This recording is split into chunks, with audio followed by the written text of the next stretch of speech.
السلام عليكم ورحمة الله وبركاته. إن الحمد لله نحمده ونصلي على رسوله الكريم. أما بعد فقد قال الله تعالى في كلامه المجيد والفرقان الحميد. أعوذ بالله من الشيطان الرجيم. بسم الله الرحمن الرحيم. إن عدة الشهور عند الله 12 شهرا في كتاب الله يوم خلق السماوات والأرض منها 4 حرم ذلك الدين القيم فلا تظلموا فيهن أنفسكم.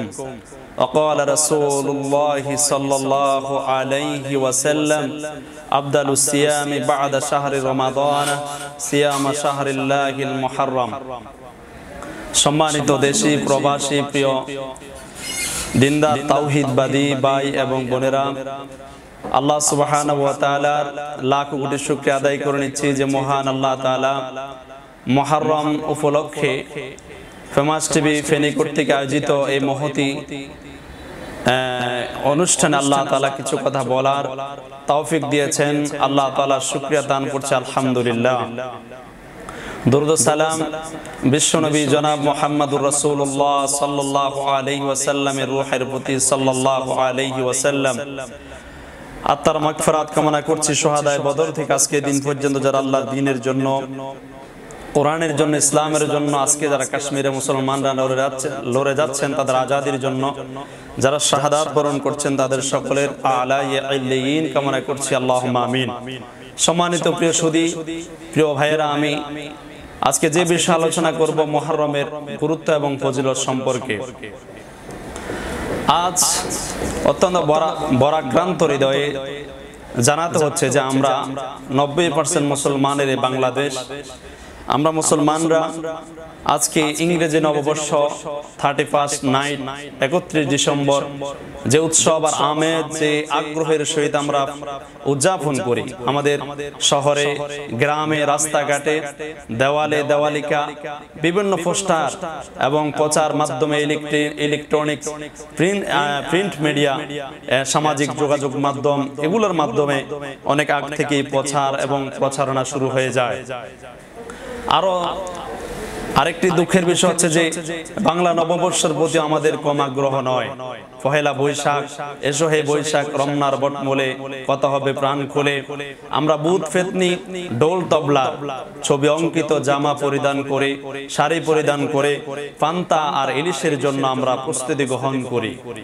আমরা যতই আমরা খতিবরা বা আমরা যারা দ্বীনের দাঈ আল্লাহ, যারা আমরা মানুষকে জাগাতে চেষ্টা করি, আমরা যতই গলা বাজি করি না কেন, আমরা গলা ফাটিয়ে রক্ত বের করলেও আমাদের সমাজের যুবক যুবতী, আমাদের মুসলিম কতিপয় মুসলিম যুবক এবং যুবতী ভাই এবং বোনেরা ছাড়া বেশিরভাগ যুবক এবং যুবতী ফঙ্গু ফালের নেই, মশা মাছির নেই, সেদিকেই তারা ছুটে যায়।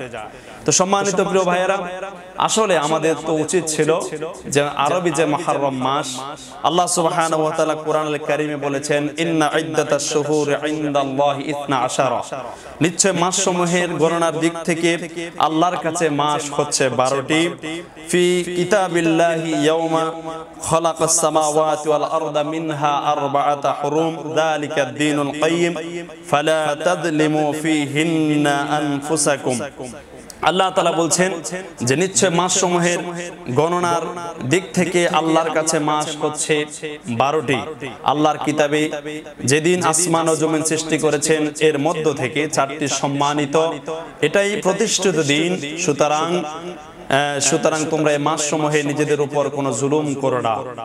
রাসূলুল্লাহ সাল্লাল্লাহু আলাইহি ওয়াসাল্লাম হাদিস শরীফে বলেছেন, বুখারী শরীফের 2958 নম্বর হাদিসে আল্লাহ তাআলা রাসূল বলেছেন, as-sanatu 12 শাহরান মিনহা 4 হুরুম সালাতাতুম মুতাওয়ালিয়াতুন যুলকাদা ওয়া যুলহিজ্জা ওয়াল মুহররম ওয়া রাজাব মুদার আল্লাযী বাইনা জামাদা ওয়া শাবান, রাওয়াহুল বুখারী। আল্লাহ রাসূল সাল্লাল্লাহু আলাইহি সাল্লাম বলেছেন বছর হলো 12টি মাসের সমষ্টি, তার মধ্যে 4টি অতি সম্মানিত, 3টি পরপর লাগোয়া, জিলকদ, জিলহজ, মুহররম, আর চতুর্থটি হলো জমাদুস সানি ও শাবানের মধ্যবর্তী রজব মাস। 12টি মাসের ভিতরে 4টি মাস হারাম, তার ভিতরে আমরা রজব, জিলকদ, জিলহজ আর একটা হচ্ছে মুহররম। জিলকদ, জিলহজ, মুহররম এগুলা তিনটে লাগাতার, আর একটা হচ্ছে মুহররম। এই 4টি মাস আরবের মুশরিকরা পর্যন্ত এই মাসসমূহে তারা যুদ্ধ বিগ্রহ, হানাহানি, মারামারি, কাটাকাটি থেকে তারা দূরে থাকতো। অথচ আজ আমরা 90% মুসলমান হওয়ার পরেও আমরা কি 12টি মাসের ভিতরে থাকতো? এই 4টি মাস রমাদানুল কারীমের মাসও আমাদের অপরাধ প্রবণতা কি কমে? না, আমাদের অপরাধ করা কোনোভাবেই কমে না। অথচ আল্লাহ তাআলা বলছেন ফালা তাযলিমু ফীহিন্না আনফুসাকুম, তোমরা এতে নিজেদের উপর কোনো জুলুম করো না। আল্লাহ এখানে ইন্ডিকেট করছেন, আল্লাহ পাক বলছেন এই 4টি মাস তোমরা অপরাধ প্রবণতা থেকে, খারাপ কাজ থেকে তোমরা নিজেদেরকে মাহফুজ করো, নিজেদেরকে দূরে রাখো। সম্মানিত প্রিয় ভাইয়েরা, তো রাসূলুল্লাহ সাল্লাল্লাহু আলাইহি ওয়াসাল্লামের ভাষ্য মতে আল্লাহর কাছে রমাদানুল কারীমের রোজার পরে সবচেয়ে শ্রেষ্ঠ এবং ফজিলতের মাস হচ্ছে মুহররম মাস। এই মুহররম মাস কোথায় থেকে এসেছে সেটা আমাদের অবশ্যই জানা প্রয়োজন। আমরা যে আজকে 2019 সনে যে অতিক্রম করছে, আজকে হচ্ছে আপনার অগাস্ট মাসের 28তম দিবস, আমাদের থেকে চলে গেল আগামীকাল 29তম দিবস। তো এই দিবসটা এসেছে ঈসা আলাইহিস সালাতু ওয়াস সালামের জন্মের পর, ওফাতের পর থেকে খ্রিস্টীয় সাল গণনা করা হয়েছে। আর বাংলা যে আমরা যে বঙ্গাব্দ যেটা আমরা হিসাব করছি সেটা আকবর তিনি প্রণয়ন করেছেন। তিনি তার রাজ্যের যে তার মসুল অথবা কর আদায় করার সুবিধার্থে তিনি সেটা করেছেন। আর আমাদের জানা দরকার যে আরবি সাল কোথায় থেকে এসেছে। হযরত ওমর রাদিয়াল্লাহু তাআলা আনহু তিনি খেলাফতের থাকাকালীন খেলাফতের 3য় বা 4র্থ বছর আবু মুসা আশআরী রাদিয়াল্লাহু তাআলা আনহু তাকে পত্র লিখে জানান যে আপনার সরকারি ফরমানগুলিতে সন তারিখ না থাকায় প্রশাসনিক জটিলতা দেখা দেয়, এজন্য একটি বর্ষপঞ্জি ব্যবহার প্রয়োজন। খলিফা ওমর রাদিয়াল্লাহু তাআলা আনহু সাহাবীদের খলিফা ওমর রাদিয়াল্লাহু তাআলা আনহু তিনি সাহাবীদের পরামর্শ গ্রহণ করলেন এবং খলিফা ওমর সাহাবীগণকে একত্রিত করে একটি পরামর্শ চান। কেউ রোম বা ফারসের পঞ্জিকে ব্যবহার করতে পরামর্শ দেন, কিন্তু অন্যরা তা পছন্দ করেন এবং মুসলিমদের জন্য নিজস্ব পঞ্জিকার প্রয়োজনীয়তার কথা বলেন। এ বিষয়ে কেউ পরামর্শ দেন রাসূলের মিলাদ বা জন্ম তারিখ থেকে সন গণনা করা হোক, কেউ নবুয়ত থেকে, কেউ তার হিজরত থেকে, কেউ তার ওফাত থেকে বর্ষ গণনার পরামর্শ দেন। হযরত আলী রাদিয়াল্লাহু তাআলা আনহু হিজরত থেকে সাল গণনার পক্ষে জোরালো পরামর্শ দেন। খলিফা ওমর রাদিয়াল্লাহু এই মত সমর্থন করে বলেন যে হিজরতই হক ও বাতিলের মধ্যে পার্থক্যের সূচনা করে, এজন্য আমাদের হিজরত থেকে সাল গণনা করা উচিত। অবশেষে সাহাবীগণ হিজরত থেকে সাল গণনার বিষয়ে একমত পোষণ করেন। আপনারা জানেন আল্লাহ রাসূল সাল্লাল্লাহু আলাইহি ওয়াসাল্লাম তিনি 622 খ্রিস্টাব্দে হিজরত করেছেন। যেদিন আল্লাহ রাসূল হিজরত করেছেন সেদিন থেকে সাল গণনা করে আজকে আমরা যে সালকে অতিক্রম করছি 1440, আগামী সেপ্টেম্বর মাসের 1 তারিখ যদি চাঁদ উদিত হয় বাংলার গগনে, যদি বাংলাদেশ হেলাল কমিটি চাঁদ দেখে, কমিটি যদি চাঁদ দেখে, অবশ্যই আগামী 1 সেপ্টেম্বর থেকে হবে 1441 হিজরি সন, মানে আল্লাহ রাসূল হিজরত করেছেন যে 1441 বছর হবে। প্রিয় ভাইয়েরা, এই মুহররম মাসের অনেক গুরুত্ব এবং ফজিলত রয়েছে। মুহররম যে জন্য বিখ্যাত সেটা শুধু উম্মতে মুহাম্মদীর কাছে বিখ্যাত নয়, আদম আলাইহিস সালাতু ওয়াস সালাম থেকে মুহররমের তাৎপর্য এবং ফজিলত ফুটে উঠেছে। আপনারা জানেন যে মুহররম মাসে আল্লাহ সুবহানাহু ওয়া তাআলা অসংখ্য অগণিত নবীকে আল্লাহ তাআলা নবুয়ত দান করেছেন এবং আমরা জানি হযরত ইউনূস আলাইহিস সালাতু ওয়াস সালামকে আল্লাহ তাআলা মাছের পেট থেকে মুহররমের 10 তারিখ নাজাত দিয়েছেন এবং আল্লাহ সুবহানাহু ওয়া তাআলা হযরত মূসা কালিমুল্লাহকে মুহররমের 10 তারিখে আল্লাহ তাআলা নবুয়ত দিয়েছেন এবং কোন আপনি দয়ীফ হাদিসে আমরা জানতে পাই যে আল্লাহ তাআলা মুহররমের 10 তারিখে কিয়ামত প্রতিষ্ঠিত করবেন। সর্বশেষ কথা হচ্ছে মূসা আলাইহিস সালাতু ওয়াস সালামকে আল্লাহ তাআলা ফেরাউনের নির্যাতন নিষ্পেষণ থেকে আল্লাহ তাআলা মুক্তি দিয়েছিলেন মুহররমের 10 তারিখ।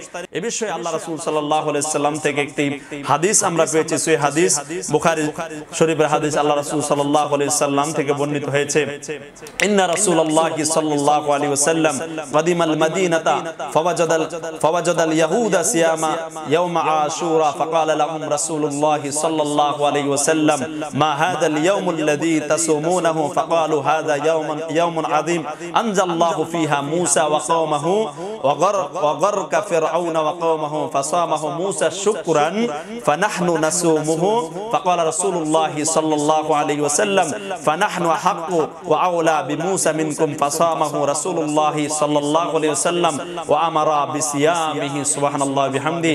রাসূলুল্লাহ সাল্লাল্লাহু আলাইহি ওয়াসাল্লাম মদিনায় এসে দেখেন ইহুদিরা আশুরার দিন সিয়াম পালন করে। তিনি তাদেরকে বলেন এই দিনটির বিষয় কি যে তোমরা এই দিনে সিয়াম পালন করো। তারা বলল, ইহুদিরা বলল, এটি একটি আজিম দিন, মহান দিন। এদিন আল্লাহ তাআলা মূসা আলাইহিস সালামকে তার জাতিকে ফেরাউন থেকে আল্লাহ তাআলা পরিত্রাণ দান করেছেন এবং ফেরাউনকে আল্লাহ সমুদ্রে নিমজ্জিত করেছেন। এজন্য মূসা আলাইহিস সালাম কৃতজ্ঞতা স্বরূপ এই দিনে রোজা রাখতেন। সেজন্য আমরা এই দিনে সিয়াম পালন করি। তখন রাসূল বলেন মূসা আলাইহিস সালাতু ওয়াস সালামের বিষয়ে আমাদের অধিকার বেশি। এরপর তিনি এই দিবস সিয়াম পালন করলেন এবং সাহাবীদেরকেও এই দিনের সিয়াম পালন করার ব্যাপারে আল্লাহ রাসূল তাগিদ দিলেন এবং সাহাবায়ে কেরাম এই রোজা রাখলেন।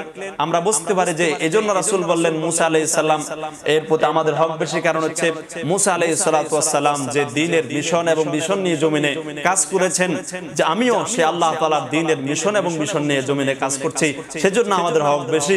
তোমরা আজ বাতিল হয়ে গিয়েছো, তোমরা মূসা আলাইহিস সালাতু ওয়াস সালামের শরীয়তে এখন নাই।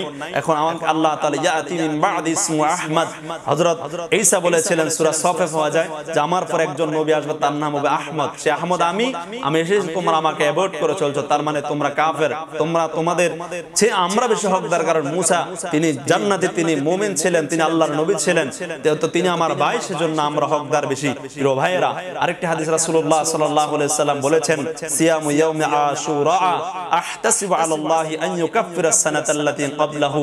রাসূল বলেছেন আমি আশা করি আশুরার সিয়ামের কারণে আল্লাহ সুবহানাহু ওয়া তাআলা পূর্ববর্তী বৎসরের কাফারা করবেন। সুবহানাল্লাহ। হাদিসটি এসেছে মুসলিম শরীফের as-সহিহ দ্বিতীয় খণ্ড 818 নম্বর হাদিস। রাসূল বলেছেন সিয়ামু ইয়াউমি আশুরা আহতাসিবু আলাল্লাহি আন ইউকাফফিরা আস-সানাতাল্লাতী ক্বাবলাহু।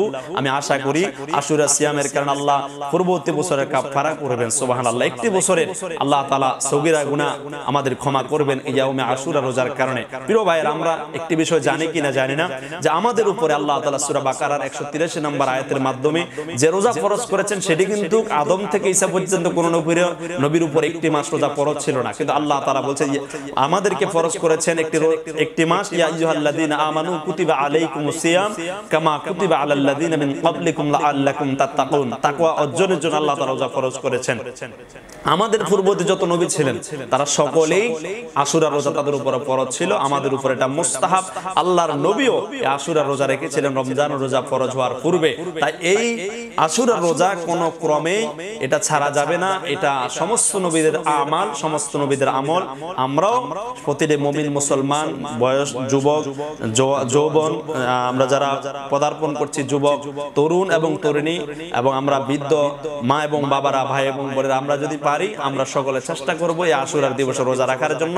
কারণ এই রোজাটি আদম আলাইহিস সালাতু ওয়াস সালাম থেকে মুহাম্মদুর রাসূলুল্লাহ পর্যন্ত সকল নবীর একটি জিন্দা সুন্নাত। সেজন্য আমরা চেষ্টা করব এই আশুরার মাসের এই আশুরার এই রোজাটি আমরা রাখবো, এবং আমরা দুটা রোজা রাখবো। ইহুদিরা 10 তারিখও রোজা রাখে।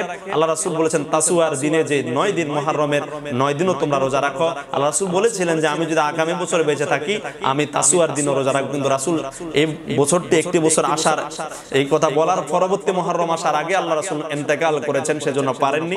আমাদের জন্য উচিত হচ্ছে আল্লাহ রাসূল বলেন খেলাফুল ইয়াহুদ, ইহুদিদের খেলাফ করার জন্য ইহুদিরা একটা রোজা রাখে, আমরা ইহুদের খেলাফ দুইটা রোজা রাখবো। সেটা হবে তাসুয়া 9 তারিখ এবং 10 তারিখ, 9 মুহররম এবং 10 মুহররম। 8 মুহররমের রাতে আমরা সাহারি খাবো এবং 9 মুহররমের রাতে, তাহলে 9 তারিখ এবং 10 তারিখ আমরা যদি কোনো সাহারি 9 এবং 10 তারিখে আমরা সাহারি খাবো, তাহলে আমরা তাসুয়া এবং আশুরা দুটি পালন হবে।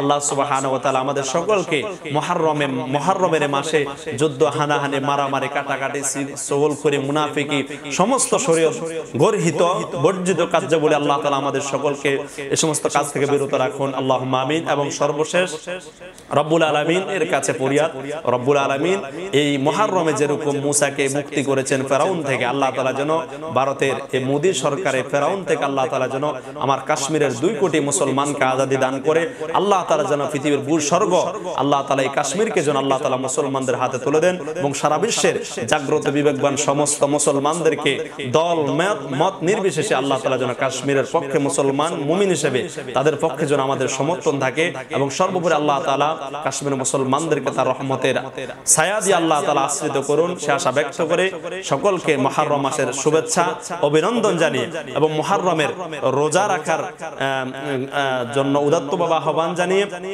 শেষ করছি। সকলে দোয়া করবেন, বিশেষ করে ফেমাস টিভির জন্য দোয়া করবেন।